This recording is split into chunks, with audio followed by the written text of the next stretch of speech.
dari leluhur atau ancestor pertama, Amang udah generasi keberapa? Ya 24. 24 dikali 25 berarti sekitar 25 kali 24 berarti sekitar 600 tahun. 600 tahun ini kurang 2000 itu sudah 1400-an atau 1500-an awal. Bagaimana mungkin 1500 awal membentuk suatu komunal atau struktur yang baru, sementara kejadian yang dimaksud di catatan Mendes Pinto atau Tome Pires itu baru di awal 1511. Itu dia tadi pertanyaan saya gitu loh.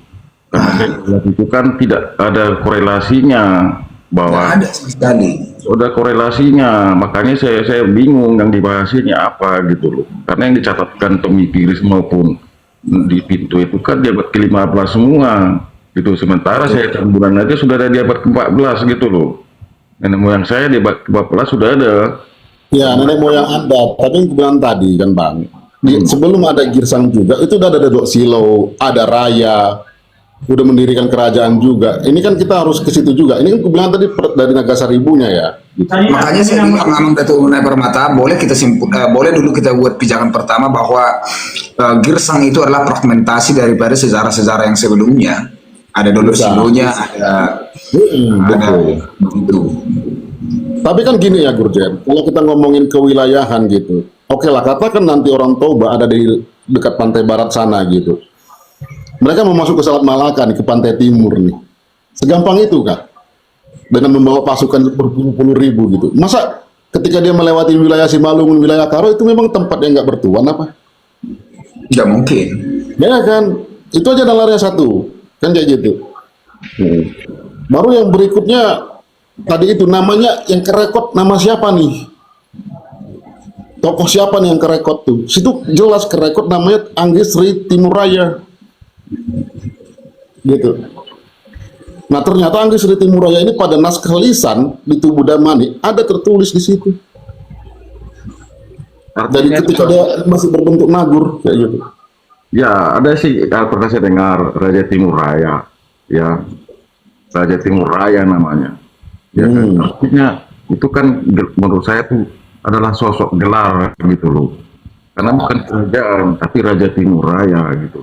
Betul. Ya kan? Nah, maka tadi kan aku bilang Bang, ini kronik kata-kata ini lebih dominan di mana kan kayak gitu. Aku juga sedang membilang ini dari Simalung. Apakah kata-kata itu ada di Toba, di Mandailing kan kayak gitu. Ya kalau kita lihat kan pemaknaan kata Kolopata itu kan tidak mengelar raja sebenarnya. Yang dipakai itu kan Opu. Iya, Nah, itu kan dari perspektif Toba mungkin. makanya saya bilang, Amang, secara catatan sejarah itu saya akan menolak catatan itu.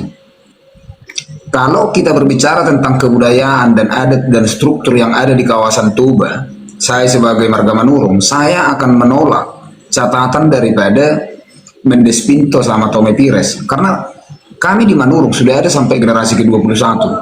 21 dikali 20 atau 25 itu sudah sekitar 525 tahunan. Nggak ada korelasinya itu.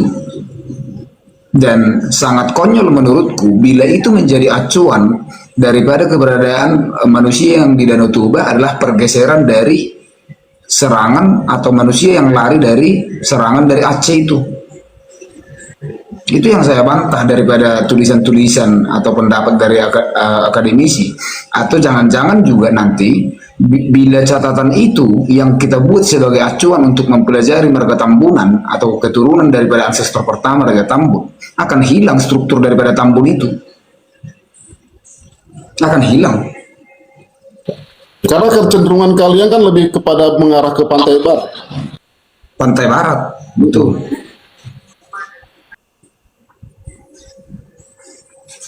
Maka daripada ini kita harus benar-benar memilah gitu. Jangan semua disamaratakan. Oke, Batak gelarnya Opu, ke Timuranya kan enggak. Berarti kan ada di sini. Udah, Oke, silakan. udah di checklist nih kayak gitu. Berarti belum ditoba nih kata-kata itu kan kayak gitu. Karena kalau ya, kalau memang itu pengaruh daripada Aceh, mereka tidak mengenal juga istilah raja. pasti mengenal Ada. sudah sultan. Saya lebih mengartikan inilah pengaruh daripada Hindu itu sendiri gitu loh. Ya, pengaruh daripada Hindu itu sendiri. Karena kalau pengaruh Aceh tidak mengenal istilah raja, tapi sultan. Jadi kalau pemaknaan Oke, raja itu nggak ada korelasinya dengan pengaruh daripada Aceh itu sendiri gitu loh.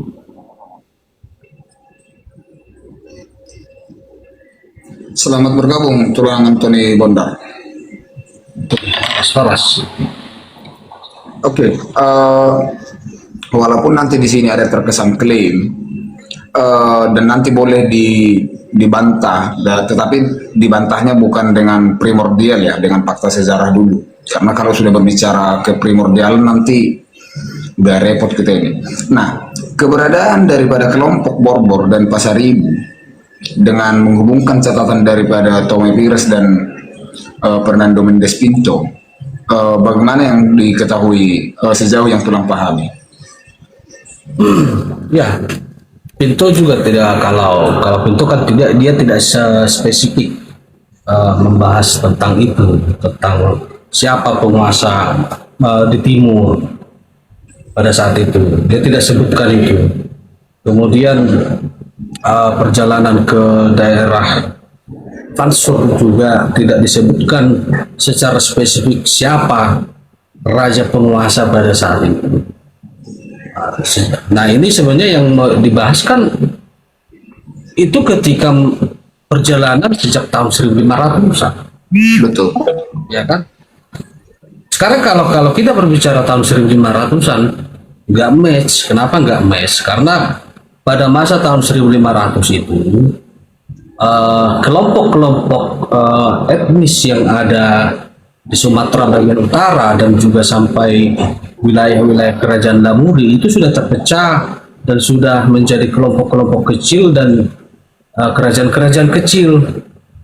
Jadi semua sudah banyak pada zaman itu kelompok-kelompok kerajaan. Nah, sekarang kita mulai dulu. Bagaimana kalau kita mulai dulu sejak tahun 1700-an, tahun 700 Masehi, pada masa Raja Lempudi? Ada nggak catatan itu? Nggak ada. Tapi dalam catatan hikayat Aceh itu ada Raja Lempudi itu. Siapa itu? Begini Tulang Anthony Bondar, kenapa saya mengangkat Tommy Pires sama Mendes Pinto ini? Karena banyak klaim, bahkan klaim yang berlabelkan akademisi, berlabelkan legalitas sebagai peneliti, klaim berdasarkan disiplin ilmu, menyatakan bahwa Batak yang dimaksud oleh Tommy Pires dan Fernando Mendes Pinto adalah Batak yang dipahami oleh sebagian orang sekarang. Dan saya sendiri sebagai ini menolak itu. Jadi gini Tulang Gurjen, kalau lihat tulisannya Mendes Pinto sama Tommy Pires itu lebih menguatkan Batak dalam arti sekarang gitu loh. Nah, penguatan sebenarnya justru menurut saya gitu loh. Jadi kalau kita mau menyangkal tulisannya ini ya mungkin inilah kutipan-kutipan yang kita pahami Batak dalam arti sekarang ini gitu loh. Itu menurut saya. Oke. Kalau dari Amang Datu Neparmata, apa Ya. juga melihat catatan itu sebagai keberadaan Simalungun yang sekarang juga? Gini dia, kalau cepat-cepat kali kita simpulkan Batak dengan sekarang, Batak yang mana? Kan gitu. Kalau kita ngomong Batak ini terjadi beberapa kelompok kan kayak gitu ya.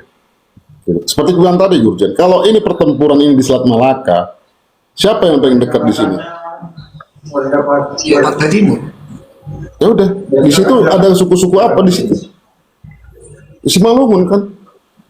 Untuk ngomongin Bataknya loh, di Pantai Timur pun mereka bilang orang-orang di situ adalah orang-orang Batak juga. Ya berarti jangan-jangan kami yang ada di kawasan Toba, di kawasan pusat Danau Toba, kami bukan Batak. Jangan-jangan kalian semua yang Batak. Itu nggak tahu, biar aja lah dulu itu. Itu nanti jangan cepat-cepat kali menyimpulkan juga Gurjen tentang itu. Aku juga nggak cepat-cepat menyimpulkan kok. Jadi saya baca ada tulisan kutipan ini. Cuman ini memang wilayah yang sangat luas dan masih basah untuk dianalisa, kan kayak gitu. Ini saya bacakan ya, saya bacakan ada desain daripada Mendes Pinto kan. Mendes Pinto menuturkan bahwa di Sumatera terdapat suatu kekuasaan yang disebut Batak dengan seorang raja yang memiliki hubungan diplomatik dengan pihak Portugis. Dalam salah satu kisahnya, ia menyebutkan adanya utusan Raja Batak yang datang ke Malaka membawa surat dan hadiah. Pinto juga mengaitkan bahwa wilayah ini dengan konflik politik antara Raja Batak dan Aceh, sehingga Batak tampak bukan sekedar nama tempat, melainkan juga suatu komunitas politik. Itu kutipan tulisan daripada Mendes Pinto. Nama tadi siapa? Sebentar, biar aku lanjutkan dulu tadi menanggapi Gurjen. Tadi menarik ini kalau kemudian dasar dari bacaan yang dituliskan oleh Tom Pires dan Pinto, kemudian ada yang mengklaim bahwa ini dari akademisi, kemudian menyatakan bahwa Batak yang dimaksud bukanlah Batak yang sekarang. Saya kira ini acuannya dari mana? Kemudian bagaimana dia menyimpulkan itu? Bagaimana metode dia mengolah data itu? Gitu. Kalau kita berbicara akademisi ya, kalau kita berbicara akademisi, maka mana data primernya yang digunakan? Kemudian apa metode pengolahan data yang digunakan itu? Itu kalau berbicara akademisi, gitu. Metode apa yang digunakan? Itu dulu. Jangan kita berbicara ya akademisi. Saya aja nggak berani saya bilang saya akademisi. Kalau dalam hal sejarah ya. Kemudian dalam hal sejarah kemudian penggalian dari sudut pandang antropologi. Saya nggak berani saya bicara. Oh, saya akademisi enggak. Walaupun saya punya pengalaman dalam hal itu. Jadi terlalu saya sepakat sama yang dibilang Datu Permata bahwa terlalu cepat kita untuk kalau kita mengaku akademisi terlalu dini untuk kemudian menyimpulkan sesuatu hal gitu. Karena kenapa kita harus mencocokkan dulu data sejarah, kemudian cocok nggak dengan fakta ini, kemudian hasil dari sudut pandang antropolog gimana nih, ketemu nggak? Kalau merekonstruksi sejarah harusnya kan seperti gitu. Gitu pandanganku, Abang Gurjen. Oke, dari Emang Datu Permata, jangan-jangan kami yang dari Toba bukan Batak kami ini. Silakan. Bisa. Karena gini ya, nah ini harus ada dua sudut pandang Gurjen. Satu sudut pandang pantai barat, satu sudut pandang pantai timur. Betul.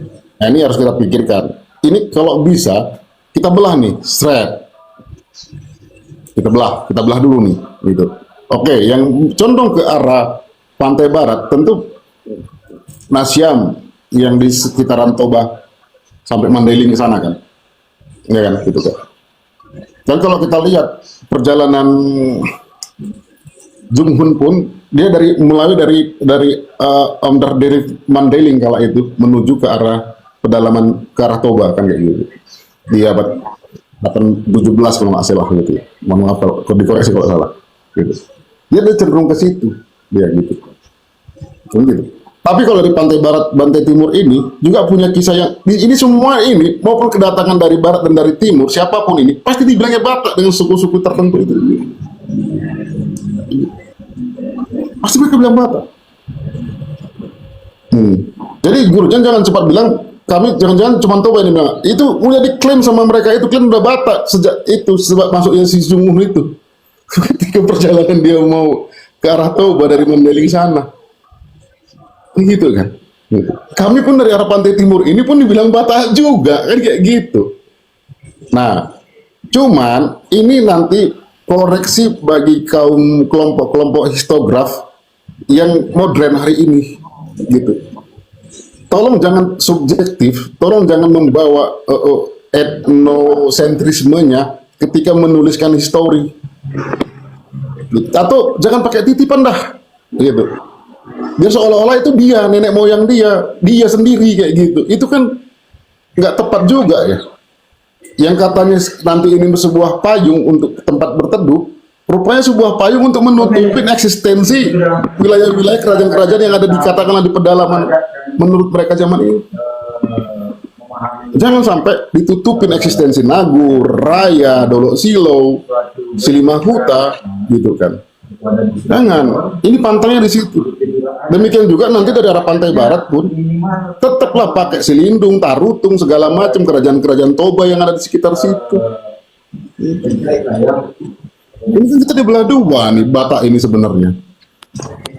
Nah, aku tanya, kalau memang ada perang di Selat Malaka, kemungkinankah orang Toba dari Silindung sana menuju ke sini? Nggak mungkin. Mungkin, susah kali itu. Belum lagi lewatin hutan tropis yang lebat, belum lagi hutan itu ada yang punya, belum lagi hantu belaunya, begu ganjangnya kan. Itu nggak mudah. Belum lagi mikirkan logistiknya, berapa orang. Kan sejalan dengan itu juga ada logistik yang berjalan juga. Lewat jalur sungai mana. Ya kan? Dari tulangan Tony Bondar, penyebaran daripada kelompok Borbor itu menyebar sampai ke arah mana, dan kemudian lintasannya itu kira-kira dari daerah mana? Wilayah kami dahulu ya, terlepas yang mendengar yang saya sampaikan ini menurutnya ini klaim kami atau bukan, tetapi ini yang saya amati dan yang sudah saya kumpulkan ya data-data, bahwa kami Borbor sudah mendiami wilayah timur sampai barat. Nah, timur itu kelompok Simargolang itu adalah keturunan dari Borbor yang kemudian menguasai timur pada saat itu. Pane pada saat itu belum ada. Garis bawah ya, Pane belum ada. Karena Simargolang jauh sudah ratusan tahun lebih dulu dibandingkan hadirnya Pane di timur. Kemudian kalau kita berbicara tahun 1500, Hatorusan udah gak ada tahun 1500. Karena kekuasaan itu sudah diganti oleh Alang Pardosi, yaitu keponakan dari kami, keponakan dari Pasar Ribu. Artinya Hatorusan sendiri sudah nggak ada lagi eksistensi kekuasaannya sejak tahun 1500, karena sudah diganti oleh klan Tampu Bolon yang datang dari Toba menguasai Barus pada zaman itu, pada tahun 1500 ya. Kita bicara tahun 1500 lah. Nah, kemudian kalau berbicara kekuasaan Borbor pada saat itu, saya berani menyatakan bahwa Hatorusan itu adalah perpanjangan tangan daripada kerajaan Gayo sendiri. Saya berani menyatakan itu dan saya punya datanya jelas. Dan hubungan kami dengan Gayo bukan hanya sebatas hubungan antara kaki tangan kerajaan, enggak. Karena ada kekerabatan dekat antara Hatorusan dengan orang Gayo sendiri dan orang Singkil. Karena apa? Istri-istrinya semua dari sana. Gitu. Kalau itu jauh di bawah tahun 1500 ya. Sehingga penguasa-penguasa baru dulu itu terkenal pasti Hatorusan. Karena itu perpanjangan dari orang Gayo. Siapa penguasa Singkil mulai dari Tapak Tuan sampai Barus, itu penguasanya semua perpaduan daripada Gayo dan Hatorusan. Sekarang kalau kita berbicara Batak, saya juga nggak tahu siapa Batak yang dimaksud, tapi saya berani menyatakan bahwa Batak yang dimaksud dan aslinya adalah kami Hatorusan. Kalau ada yang menyatakan, oh kami bukan Batak, kami nggak terima, terserah. Kami lah aslinya orang Batak itu. Tapi kami dari mana? Kami dari Gayo. Jelas itu. Kenapa? Setelah saya telusuri, makam-makam leluhur kami justru kebanyakan berada di tanah Singkil. Ngapain mereka di Singkil dan juga di tanah Gayo? Ngapain mereka di Gua Batak sana, di Gayo, dan juga di mana itu yang dekat danau, apa itu namanya itu, yang dekat danau yang Aceh itu. Danau Tawar. Iya. Makam-makam leluhur kami, saya baru dari sana juga menelusuri itu, dan ternyata benar dan sesuai dengan apa yang disampaikan orang-orang di sana. Iya betul. Dan mereka juga sangat sangat hati-hati untuk menyebutkan Raja Uti, kayak pantangan gitu loh bagi mereka. Pantang untuk menyebut kayak suatu nama yang nggak boleh sembarangan diucapkan. Dan saya baru dari situ, baru dari sana saya. Dan saya sudah catatkan apa yang disampaikan mereka secara lisan. Kemudian ada aksara-aksara Arab yang mereka juga saya minta bantu waktu itu sama Abdul Malik, namanya orang sana. Saya minta untuk diterjemahkan, nanti diberikan ke saya waktu itu. Jadi kalau dikatakan siapa itu Batak itu, sebenarnya kalau dibilang ini kayaknya kelompok Batak ini. Jadi setiap orang yang masuk ke daerah wilayah Sumatera, bagian baratnya Sumatera Utara maupun timurnya Sumatera Utara, itu orangnya orang yang datang itu pasti bilang Batak. Tapi tidak serta-merta orang itu mengenal Batak kalau tidak orang di sananya yang mengenal Batak. Secara logikanya begitu. Orang timur yang disampaikan Datunai Permata,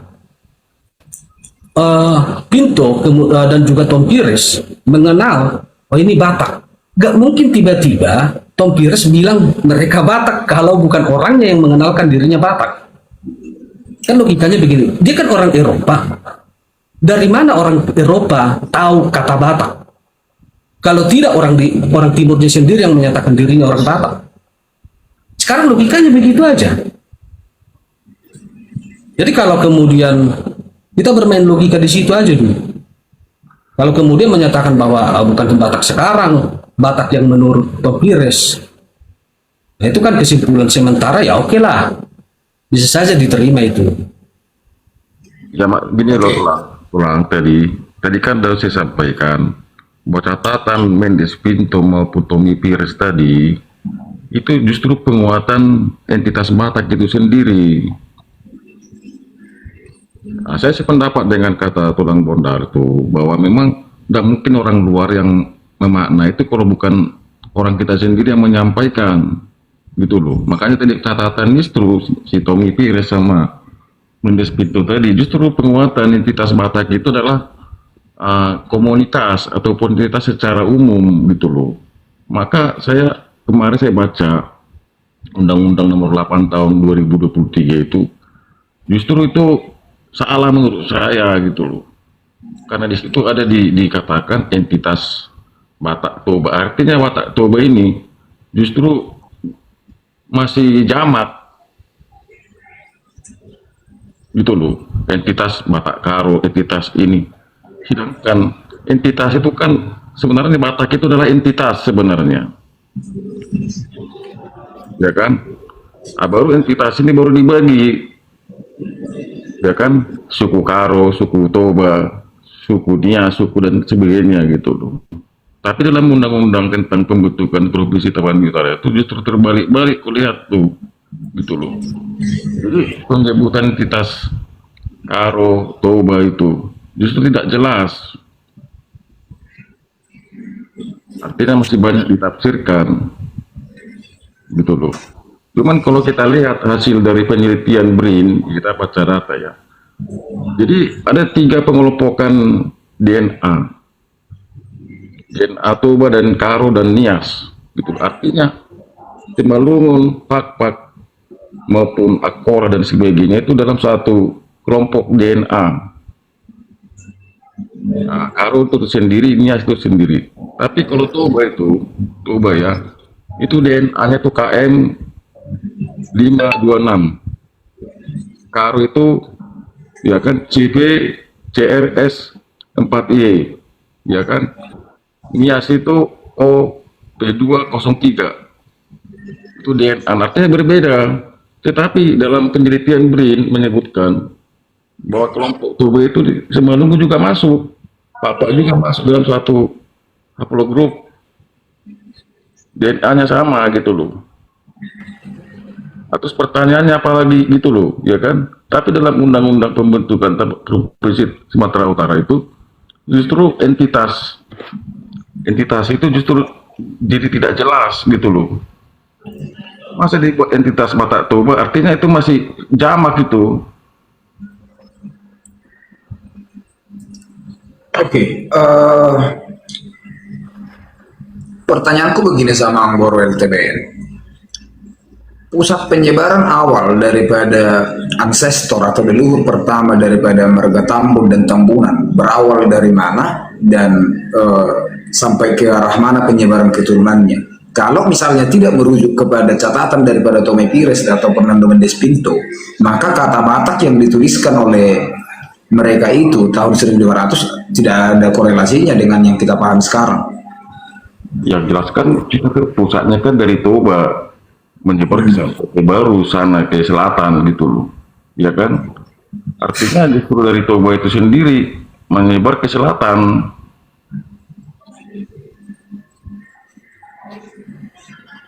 Nah, cuma kan dalam catatan Tommy Pires tadi sama Mendes Pinto tadi, itu kan aku lihat tidak menyebutkan bahwa ada pergerakan dari barat, dari pantai barat maupun ini tidak ada penyebutan. Mereka tuh hanya fokus pemaknaan Batak itu secara detail menyebutkan bahwa itu justru menguatkan gitu loh, penguatan entitas sebenarnya.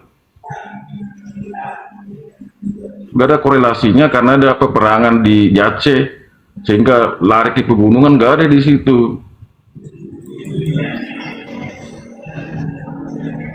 Betul. Penguatan entitas Batak itu sendiri dalam arti umum ya gitu loh. Jadi nggak perlu kulihat itu, makanya kalau aku bilang catatan Mendes Pinto itu sama Tommy Pires tadi justru penguatan Batak dalam arti sekarang yang kita temukan saat ini gitu loh.